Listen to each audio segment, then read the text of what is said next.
बेमेतरा जिला के बिरला ब्लॉक अंतर्गत अवैया ग्राम बोतका में किसान संतोष साहू के खलिहान में रखाए धान के खरही में अज्ञात कारण ले आगी लग गई, जेखर ले 20 गाड़ा धान के फसल पूरा तरह ले जल के राख हो गए, जेखर ले किसान ला लाखों रुपया के नुकसान हुईस।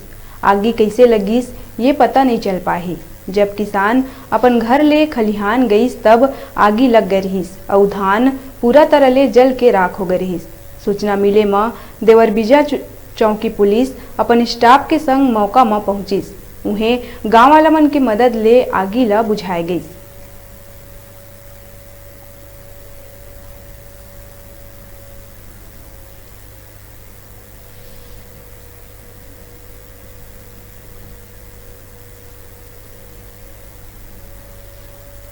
कैसे हो तेने नहीं जाना महू। हाँ, अब यहाँ कोठार में सबो गंजाए हवा।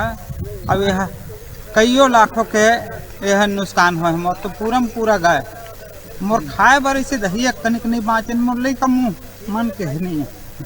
क्या नाम है आपके? संतोष। कौन गाँव? बोतका। अभी रुका हन छोटे से ब्रेक ले बार देखत रहो न्यूज़ 36 से छत्तीसगढ़ के आवाज।